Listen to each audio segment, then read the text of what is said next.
You did not lose because you were weak. You lost because you never saw the board. Someone in your life has already done this to you.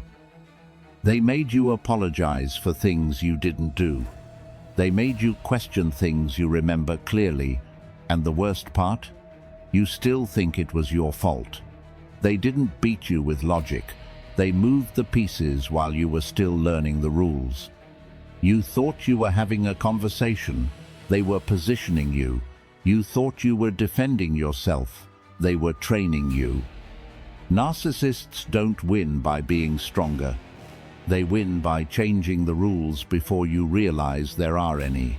By the end of this video, you will see the board clearly. And once you see it, you stop being a piece on it. Most people think a narcissist is someone who loves themselves too much. That is a surface-level mistake. A narcissist is someone who learned, usually before they were 10, that control equals safety, not connection, not trust, control. So they build a world where they control everything, every conversation, every relationship, every version of you they allow to exist, and they are extremely good at it. Not because they are smarter than you, because they started playing long before you knew the board existed. The moment you met them, they were reading you. What makes you feel guilty? What makes you feel needed? What makes you question yourself? They don't sit there planning it step by step. This is automatic, a pattern burned into them early and repeated until it became effortless, and that's what makes it dangerous. You're trying to understand them. They're already adjusting you. You can't win a game you don't even know you're inside.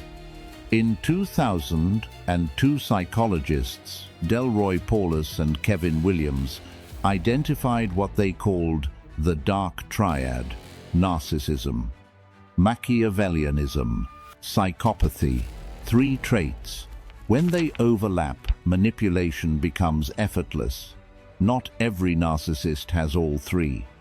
But when control is threatened, they pull from the same playbook. And it always follows 3 phases.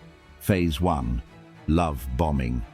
Psychologist Dorothy Tennov studied what happens when someone becomes emotionally fixated. Your brain doesn't register it as love. It registers it as urgency. Dopamine rises. Oxytocin builds trust. Your system locks in fast. They give you attention that feels rare, focus that feels intense, validation that feels earned, but it isn't. They never saw you as special. They saw you as usable. They accelerate the bond before you have time to question it. You think you've found something real? They've already secured position on the board. Phase 2, devaluation. The version of them you trusted disappears, and you spend the rest of the relationship trying to get it back. The warmth becomes distance. The praise becomes criticism. The certainty becomes confusion. And your brain does something dangerous. It doesn't detach, it chases, because inconsistency creates obsession. Reward, withdrawal, reward. That pattern forces your mind to stay engaged, not because it feels good, because it feels unresolved. You're not reacting to them anymore. You're reacting to the version you're trying to recover, and that version no longer exists. This is where most people get trapped. They think, if I try harder, it will go back. It won't, because the change wasn't emotional, it was strategic. Phase 3, gaslighting. This is where the board tilts completely. They don't just control the interaction. They start controlling your perception of it. That never happened. You're overreacting. You're too sensitive. At first you resist, then you question, then you adjust. Because your brain prefers doubt over chaos. If reality feels unstable, it looks for the easiest explanation. And the easiest explanation becomes, maybe it's me. That is the moment control is complete. because now you are no longer checking their behavior. You are correcting yours. They don't need to dominate you anymore. You start doing it for them. A man with no control over his life discovered something narcissists depend on. Your reaction is their leverage. That's the part most people miss. Manipulation is not forced. It is invited. Every time you argue, you accept their frame. Every time you explain, you accept their judgment. Every time you react, you confirm they can move you. And movement is control. The Stoics understood this with brutal clarity. You don't defeat manipulation by outplaying it. You remove yourself from the board it requires, Marcus Aurelius wrote. The best revenge is not to be like your enemy. He wasn't talking about morality, he was talking about immunity. If they need reaction, you become still. If they need confusion, you become clear. If they need control, you become unavailable, not emotionally, strategically, because a player cannot win if the piece refuses to move. 3 shifts, starting now. 1. Name the pattern. When you feel confused after an interaction, don't ask what you did wrong, ask what just changed. Confusion doesn't appear randomly. It is introduced. And once you recognize it, you stop absorbing it. 2.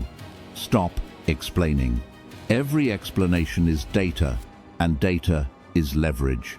You think you're defending yourself. You're giving them material to use later when you're weaker. Silence isn't emptiness, it's control. 3. Remove the reward. They don't need agreement. They need reaction. Anger works. Guilt works. Defensiveness works. Anything that proves they can still move you. So you stop moving, not dramatically, not emotionally, just consistently unavailable to the game. No reaction, no explanation. No engagement. That's the move they cannot counter. You were never losing because you were weak. You were losing because you were placed inside a system built to control you, a board you didn't see, rules you didn't agree to, moves you didn't understand. Their greatest advantage was never intelligence, it was invisibility. Most people stay on that board for years, repeating the same moves, getting the same outcomes, never realizing the structure itself is the problem. Now you see it. And once you see the board, you stop being controlled by it. The strongest person in any room is not the loudest, not the most aggressive, not the most dominant. It's the one who understands what's being played and refuses to participate. That's where control begins. Think about this carefully. Who in your life only has power over you when you react? That's not connection. That's control. If this made something click, if you just saw someone differently, subscribe to Psychex, because once you see the board clearly, you don't go back to being played.